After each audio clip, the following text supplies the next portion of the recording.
Hey everyone, so this is day number 4 of 90 days to pain-free movement. So today is going to be zone 3 or the squat test. The squat is a phenomenal movement.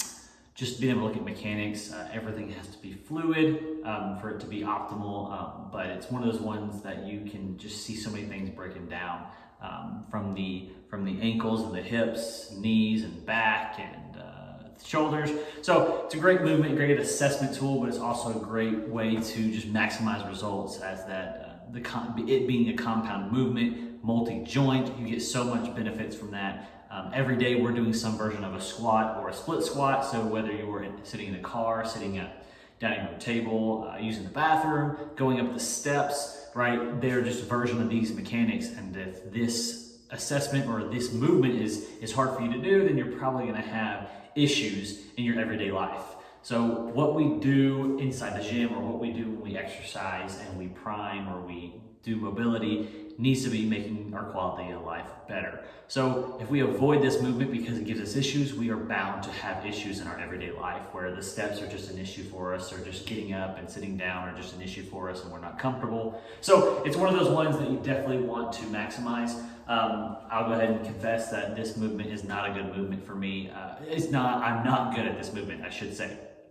My hips are really tight, my ankles are tight, my knees are kind of wobbly, my shoulders are tight, so everything kind of, for this one, is probably one of my biggest pain points, and I have a lot of work to do here.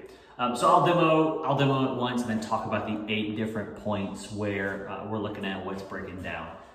So having a pole, so a dowel rod, a broomstick, or PVC pipe, all of that will work. So you're going to get into your squat stance, so toes straight ahead. You're going to have the pole on the nodule of your head, so chin is tucked on the top of your back, and then on your tailbone. You're going to have your shoulders down and back, and in this position, your stance will be about hip width apart, maybe a little bit wider.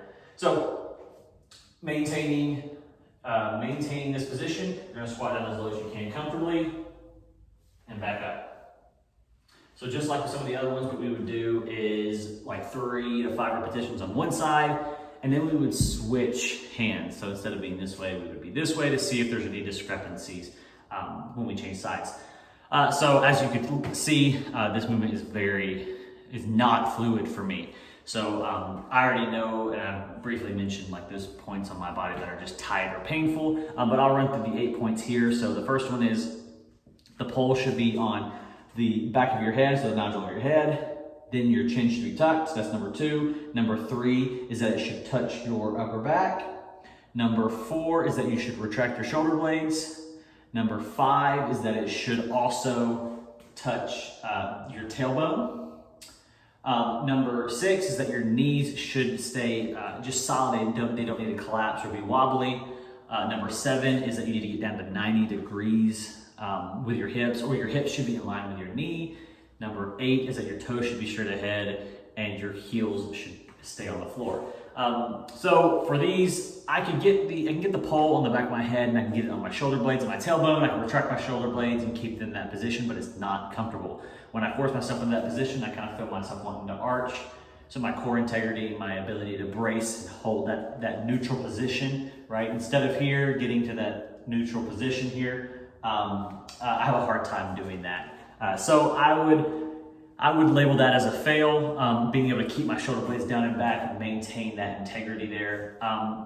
Then keeping my knees staying stable, I would label that as a fail, just because when I get down to that position, I definitely feel wobbly. I don't feel solid in that movement. It's not very fluid. I get some pain in the back of my knee sometimes. 90 degrees, I did not get down to 90 degrees. I can't do it while maintaining each point of contact with the pole.